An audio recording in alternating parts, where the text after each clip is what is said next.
Bonjour à toutes et à tous, nous sommes le 6 mars 2026. Cette date vous rappelle-t-elle quelque chose, vous dit-elle quelque chose? Certainement si vous vous intéressez de près au dossier Atos, puisque c'est une date qui est attendue depuis de longs mois, étant donné qu'il s'agissait des résultats 2025 et d'un point d'étape, c'est ça qui est très important, par rapport au fameux plan de Genesis qui a été présenté au printemps dernier, qui est un plan sur 3-4 ans de redressement complet de la société Atos. Un plan qui, comme je l'ai écrit dans mon livre L'avenir d'Atos, s'il est réalisé, devrait ramener le titre Atos à un cours boursier à 3 chiffres. Voilà. Est-ce que ce plan est en bonne voie ou pas? Qu'est-ce que disent les résultats du jour? Comment le titre réagit? Que penser du graphique? Voilà tout ce à quoi je vais répondre dans cette vidéo, bien sûr, sans jamais donner de recommandation. La recommandation, elle sera donnée tout à l'heure sur France Bourse. Il est 15 h au moment où je vous parle, donc bien avant la clôture.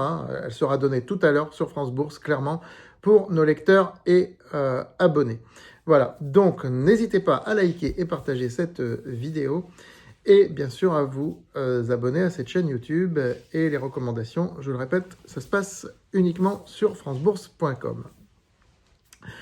Bon, alors, le titre Atos a ouvert en hausse ce matin. Ensuite, il a baissé fortement, il est revenu à l'équilibre, et là, il baisse de 5%. C'est très volatile aujourd'hui, c'est très volatile, mais on n'est pas sur des décalages de 15 ou 20%.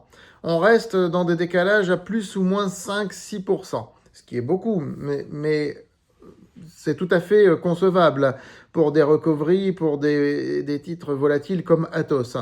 Voilà, ça aurait été beaucoup plus préoccupant si le titre perdait 20%. Il faut bien voir aussi qu'on est dans une séance baissière. Le CAC 40 passe en dessous des 8000 points. Je vais y venir aussi tout à l'heure sur France Bourse. Le CAC 40 passe en dessous des 8000 points. Il va probablement clôturer la semaine en dessous des 8000 points. Donc forcément, on n'est pas sur un marché euphorique, loin de là.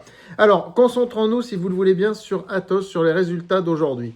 Ce sont des résultats qui ont montré que l'année 2025 a été compliquée. Forcément, c'était une année de restructuration complète du groupe. Donc, il y a un désendettement. Un désendettement, ça coûte de l'argent, faut pas croire, ça coûte de l'argent, surtout à ce niveau-là. Quand on parle de milliards de dettes, ça coûte beaucoup d'argent, un désendettement. Rien que pour une PME, une TPE, qui a 20 000 euros de dette vis-à-vis d'une banque, il y a souvent des frais juridiques, il faut des frais d'avocat, etc. Mais vous imaginez ce que ça coûte un désendettement? Ça coûte beaucoup d'argent. Donc, il y a finalement, j'ai les résultats sous les yeux, il y a finalement un résultat net qui est négatif de 1,4 milliard d'euros. En fait, c'est ça qui fait mal. C'est ça qui fait mal. C'est là-dessus que le marché appuie aujourd'hui. C'est vrai que ça fait très mal de voir ça. Moins 1,4 milliard d'euros. C'est le coup près là. Là, je vous avoue que il y a de quoi sonner le marché. Et c'est ce qui se passe. C'est pour ça que le titre baisse.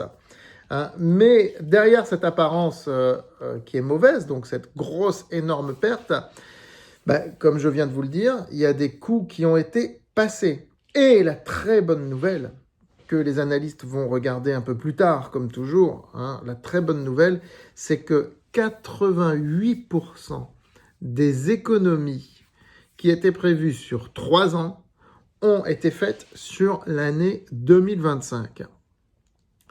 Donc, ça veut dire que Atos a drastiquement réduit ses charges. Et ça, c'est très important. Pour la suite, c'est très important.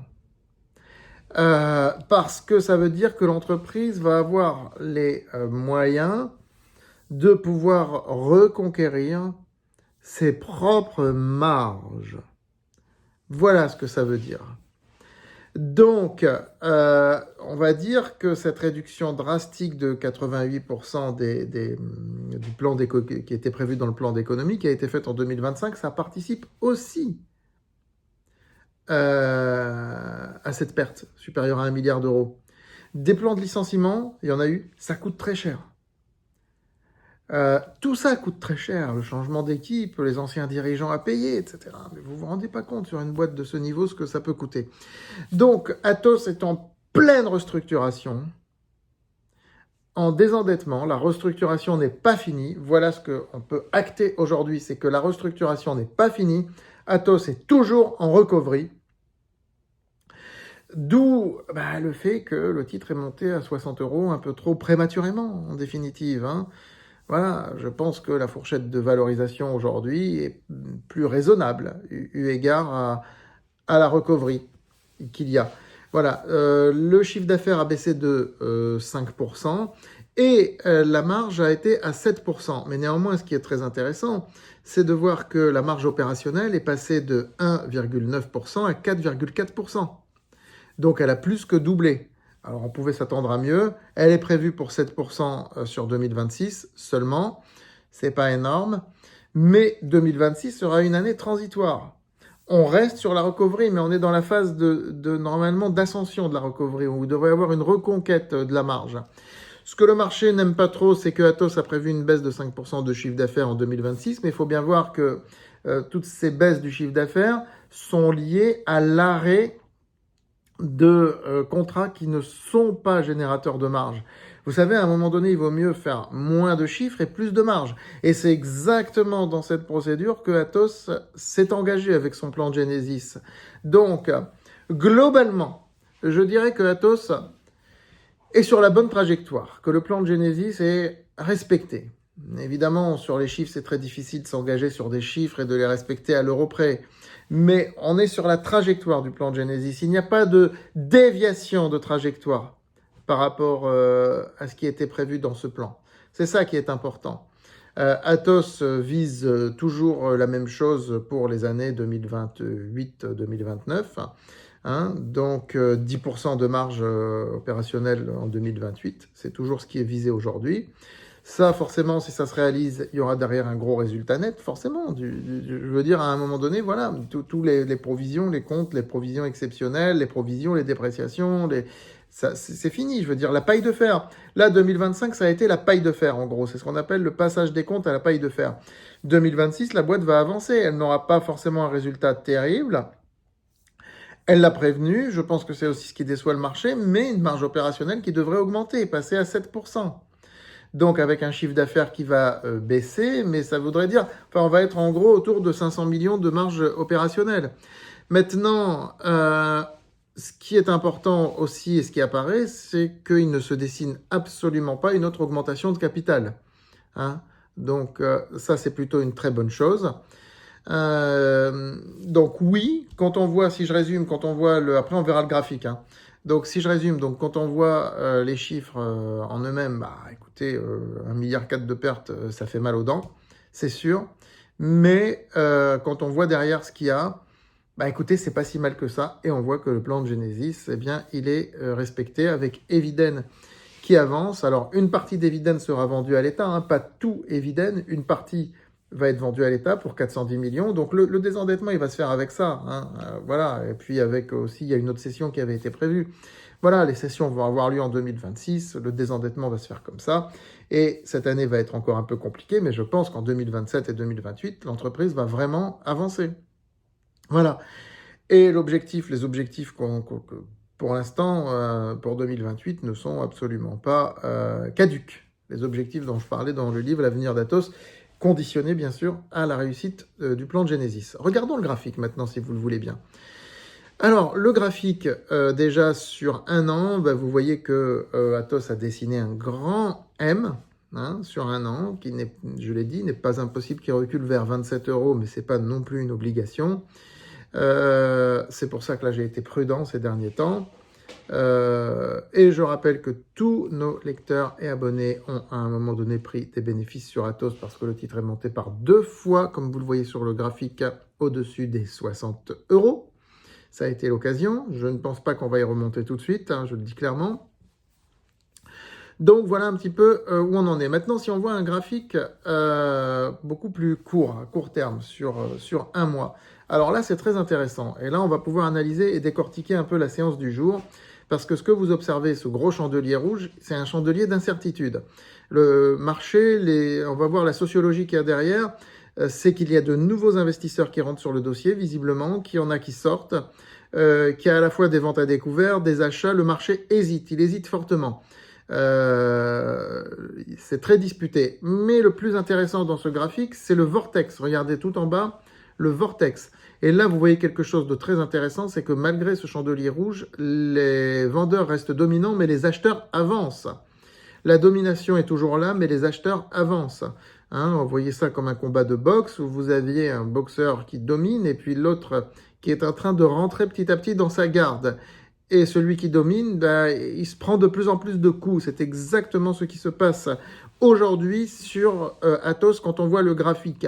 Cet indicateur Vortex que je suis le seul à utiliser, personne n'utilise cet indicateur, c'est un indicateur très important par rapport à la domination et à la soumission. Et là, on voit bien que les acheteurs ne se soumettent pas du tout. Les vendeurs restent dominants, mais ils ont de plus en plus de mal à dominer. Les acheteurs ne se soumettent pas du tout. C'est très intéressant. Donc, à voir. Et c'est pour ça qu'il n'y a pas une baisse de 20%, comme je le disais d'entrée de jeu dans cette vidéo. Parce que si les acheteurs se soumettaient, il y aurait eu une baisse de 20% sur le titre Atos aujourd'hui. Soyons clairs là-dessus. Ce n'est pas le cas. Voilà. Donc, les recommandations, je le répète, je vais les donner sur France Bourse. Voilà, je ne vois rien d'inquiétant dans ces résultats. Je pense qu'il faut sortir aussi du rêve. Atos ne va pas se redresser en 6 mois. C'est long. C'est une boîte qui vient de très loin, de très très loin. En plus, le contexte n'est pas génial actuellement. Mais le nouveau PDG, qui est nommé depuis un peu plus d'1 an maintenant, on le voit, fait son travail plus que correctement. Et la communication n'est pas mauvaise. Et il va falloir suivre le narratif. Atos a mis aussi en place un narratif ces derniers mois. Ne l'oubliez pas. Regardez la communication de la société. Elle a été brillante ces derniers mois. C'est pour ça que le titre est monté 2 fois à 60 €. Des accords avec l'OTAN, etc. Atos, c'est là où il faut appuyer pour faire du bien au marché. Vous voyez ce que je veux dire, pour que le marché apprécie, pour que le titre monte. Donc Atos a compris qu'il fallait se positionner sur les narratifs dominants, et c'est un petit peu ce qui a été fait dans la communication. Mais là, ça s'est grippé.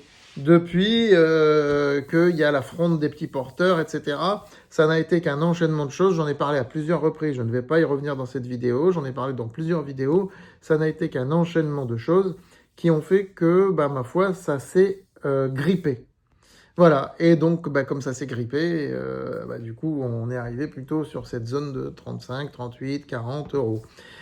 Donc voilà, bon, écoutez, on continue de suivre attentivement le dossier. C'est un dossier qui est passionnant parce que il montre un petit peu l'état du capitalisme français, comment les choses se passent. Il y a beaucoup de lectures, il y a une grosse lecture à faire derrière ce dossier Atos sur la manière de fonctionner du capitalisme à la française. Je vous souhaite un très bon week-end. On se retrouve sur d'autres sujets, bien sûr, au cours de ce week-end. L'actualité est chaude, elle est brûlante en ce moment. À très vite sur France Bourse TV.